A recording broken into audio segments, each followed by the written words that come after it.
you naive as a young lady? Terribly. Very, extremely, wasn't I, Bert? We went to school together. Well, she wasn't that naive. You believe what you want to believe, huh? We went out a couple of times. That made me naive. Carol Burnett revolutionized skits with physical comedy combined with emotional vulnerability, turning ordinary situations into comedic masterpieces. These are Carol Burnett's funniest jokes ever. Carol buys a mystery box. Where you buy this box for $15 and you have no idea what's inside. It's a surprise. You really don't know what's in there. No, that's what's fun about it. It could be loaded with anything. Maybe a treasure, maybe gold and silver. Yeah, what if it's loaded with a lot of plain, ordinary bricks? Well, that's a dumb thing to say. People don't load cardboard boxes with plain, ordinary bricks. Yeah, well, they don't load cardboard boxes with gold and silver. Oh, that's the trouble with your generation. You have absolutely no imagination. I just know this is going to be the luckiest day of my Roger is going to kill me. Oh, Carol. An iron ball and a chain. That's some bargain. Well, look at the bright side, Carol. If there's a storm, the house won't blow away. The setup is already funny before the box even matters, as Carol plays curiosity like a full character flaw. Carol's embarrassing exercise class. I'm wee Barbie Barker. A tear. Oh, yes! Oh, I must tell the girls. Oh, please don't tell them. I'm kind of embarrassed with the little added weight. You know, I until I can understand. get I understand. Okay, let's begin, girls. Let's start off by touching the toes. And reach, and bounce, and bounce. Very good. Oh, come, Miss Barker. You can get down lower than that. Bounce. This is kind of an embarrassing position. Don't worry, you're among friends. And Wee Barbie Barker. Yes, who's that? I'm Ralph Wedgwood, and you're on network television because this is your lifetime! Exercise should look controlled and healthy, but Carol turns it into public chaos using awkward movement in a very precise way. Mama falls down the stairs. Just sit down and quit fussing over me. All right. Last thing I want to be is a nuisance. You could hand me my shawl, though, if you don't mind. Y'all keep it so cold in this place. Oh, Ed, turn up the heat. We don't want Mama catching cold. All I want to do is just sit here nice and quiet while you two go ahead and live your lives as though I wasn't around. Ed, don't turn on the TV while Mama's visiting. Well, she said go ahead and live our own lives, and it's time for bowling for dollars. This is one of the best family sketches because the accident is only the beginning, as the family turns a bad situation into a bigger mess almost immediately. Playing sorry with the family, Eunice, I think I'll just sit here and stay out of everybody's way, try to find something to read. If I can find anything worth reading. Liz gives Jackie black eye in feud over Latin lover. Who brings these trashy magazines into this house anyway? Mama, some of them articles is authenticated. Carol plays family resentment like it's been waiting years to come out, turning a simple board game into a full emotional war. Eunice gets quite tipsy. Come on. I want you to just sit right down and relax. On account of you are going to stay for dinner. Oh, no, I can't do that. I got to go. Oh, you don't have to go, for goodness sakes. The afternoon is still young. Hey,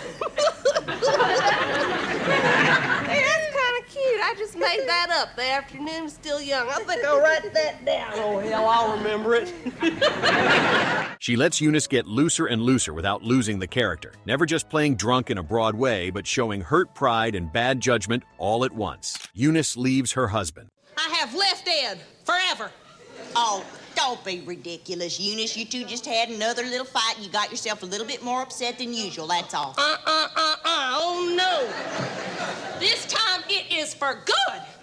You see, what happened was Mary Beth Pickens called me a few weeks ago to tell me that she had seen Ed in a certain locality. So I followed Ed and... Are you listening to me or are you watching that damn TV? Well, I am sorry, Eunice, but it's right at the finish. All three of these women have got an illegitimate baby that they've given up for adoption. And one of them is the mother of that baby stranded up there on that snow-covered mountaintop, and I'm just about to find out which one it is. It's Ruth Roman. Oh, well, thank you very much. This sketch treats a huge life decision with the same chaos as a small family argument, as Carol makes Eunice sound absolutely sure while the whole room feels unstable. Mama fixes Eunice's marriage. Listen, the boys can have half of everything I make. Well, hell, that's nothing. You can barely make ends meet now, Eunice, and you're getting it all except for the $10 now and then that Ed throws away at that massage parlor. It's only $7.50. He was getting a raise. All right, you two, now just come on. I think it's time we cut out all this nonsense. Now, Ed, if you take a furnished room, you're going to get as buggy as your stooge there. You ain't going to be able to you're not going to be able to afford eating out, and you ain't never going to find another girl dumb enough to marry you. And Eunice, if you try living on your own, you're going to die of starvation with an open movie magazine sitting in your lap.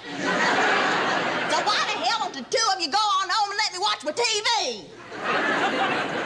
This one succeeds because help in this family rarely improves anything, as Carol plays Eunice like someone who wants comfort and a fight, simultaneously creating that beautiful contradiction that made her great in these sketches. The best of Mrs. Wiggins and Mr. Tudball. This is like working at the Looney Tunes. Sit over here. What? I want you to pretend that you're me, and I'll pretend that I'm you. And you sit there. Now, when I point you from that room, you stand up. Then I'm going to buzz that buzzer and tell you you got a real important phone call. Now, you understand that? Yeah, I'm you and you are me. Boy, good news there. All right. Now, don't forget when I point to you.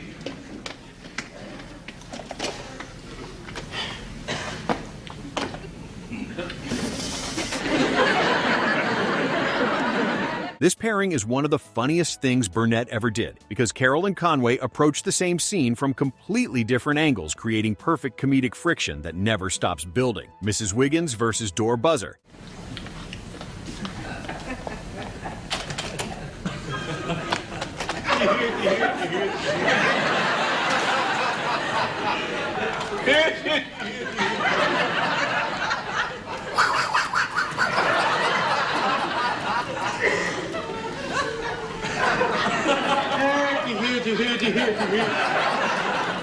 What's the matter, Mrs. Wiggins?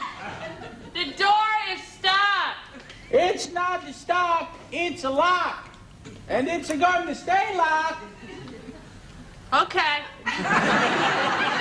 This bit succeeds because it turns ordinary office equipment into a personal enemy, as Carol makes Mrs. Wiggins seems both helpless and oddly calm about that predicament, creating the very good Burnett balance she mastered. Mrs. Wiggins learns how to gamble. Wait a minute. You got a few minutes before you go on your vacation. How would you like me to teach you that game, huh? Oh, would you? Sure. Tell you what, why don't you go get your purse and I'll teach you that game.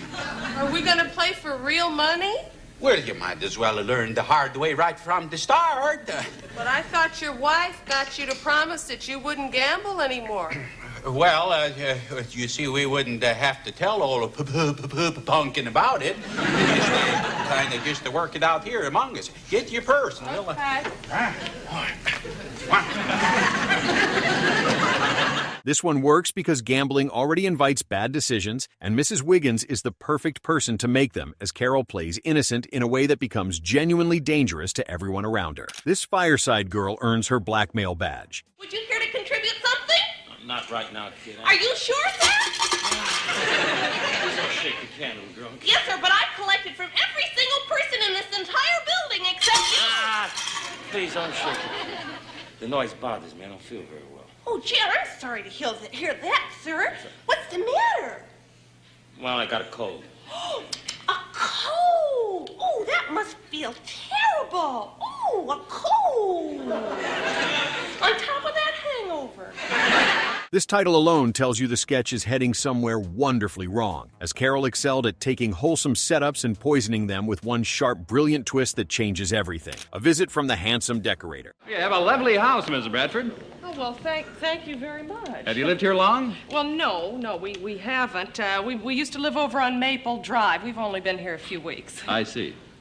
Mrs. Bradford, if this is a bad time for you, I'd be glad to come back another day. Well, no, why do you say that? I thought you might be going to play golf with your husband.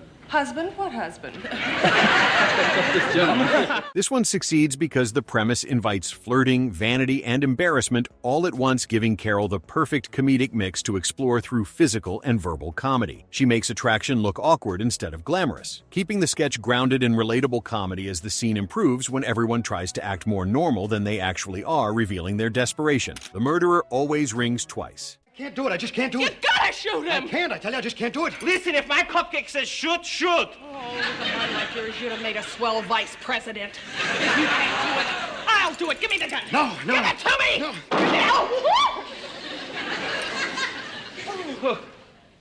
No. Be careful, don't get your dress dirty. This is a strong Carol Burnett joke because she loved movie spoofs that stayed close enough to the source to feel recognizable, never just mocking the genre superficially, but honoring it. She performs it seriously enough to make the parody land harder, as that was always the trick with her sophisticated approach to parody and homage. The more committed she got, the funnier the fake drama became, showing Carol turning suspense into something beautifully silly through complete dedication to the bit. The noir aesthetic gets reproduced faithfully, making the jokes land harder, as Carol plays the femme fatale role with complete, unwavering conviction that sells every moment. The melodramatic dialogue gets delivered straight without winking at the camera, maintaining the illusion perfectly, while the lighting and shadows mimic classic noir films with impressive accuracy. Carol's character attempts smoldering seduction unconvincingly, creating wonderful tension between intent and execution, as the mystery elements get treated with exaggerated seriousness. Conway plays the detective with increasing visible confusion as Carol's seduction attempts become progressively more awkward and desperate, making the noir conventions look absurd. Can we identify the murderer? As far as everyone is concerned, Father's death was purely... Murder? Murder, you say?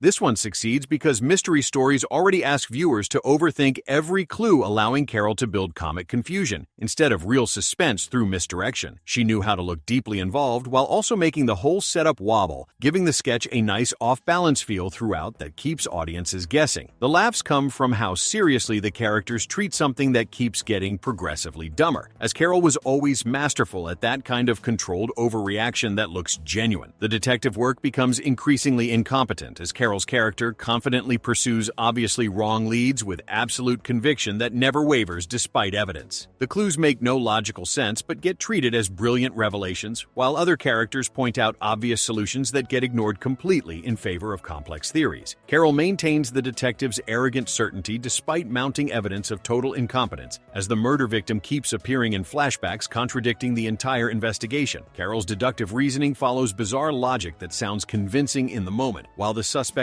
all have implausible alibis that get accepted immediately without question. The investigation methods become more ridiculous with each scene, as Carol treats red herrings as breakthrough discoveries worthy of celebration, making her character look increasingly foolish. Tim and Carol find love at the furniture store. If you're going to find out how one would be to sleep on it, you should lie down on it, test it out. All right. Well, that's really something, isn't it? Certainly is. Got a lot of bounce to it, doesn't Yes, it? it does. Yeah. I wonder if you could...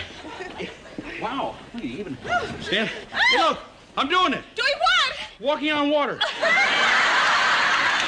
This one works because a furniture store is such an awkward place to stage romance, as Carol leans into that awkwardness instead of smoothing it out, making the sketch feel funny immediately from the strange setting. She makes ordinary shopping behavior look strangely intimate and clumsy, while Tim Conway provides the perfect scene partner for that kind of building tension between customer and salesman. The furniture becomes props for increasingly romantic interactions, as Carol tests mattresses with inappropriate enthusiasm while maintaining customer pretense that fools nobody. Tim's salesman character tries maintaining professionalism while clearly becoming flustered, as Carol asks leading questions about bedroom furniture with obvious subtext. The lighting section provides an unexpected opportunity for mood creation, as they test lamps together in weirdly charged silence that makes simple shopping feel intimate. Carol sits on sofas with exaggerated comfort, suggesting domestic possibilities, while Tim nervously consults inventory, trying to redirect the conversation. The dining room sets become fantasy future homes, as Carol imagines scenarios aloud loud, making Tim increasingly uncomfortable with her assumptions. They test recliners side by side, creating accidental intimacy, while Carol's character suggests they're auditioning for marriage rather than shopping. The price negotiations take on romantic subtext as Carol treats discounts like courtship gestures, showing her interest, while Tim attempts redirecting to professional matters repeatedly. Carol finds innuendo in furniture terminology, making innocent words sound suggestive, while the sketch demonstrates her gift for finding romance in mundane settings. The furniture store becomes a metaphor for relationship building as their chemistry makes ordinary retail interaction feel loaded with possibility, while the sketch serves as a perfect closer showing Carol's complete range. Carol Burnett spent 11 seasons proving that the secret to legendary sketch comedy wasn't protecting your dignity, but rather destroying it completely in front of millions of people while making every pratfall look graceful and every embarrassing moment feel like a gift to the audience. Her genius was understanding that vulnerability multiplied by commitment equals comedy. Gold showing that the bravest thing you can do on television is make yourself look absolutely ridiculous while never breaking character. Which Carol Burnett sketch do you think was the funniest? Let us know in the comments, and don't forget to subscribe for more unforgettably legendary comedy moments.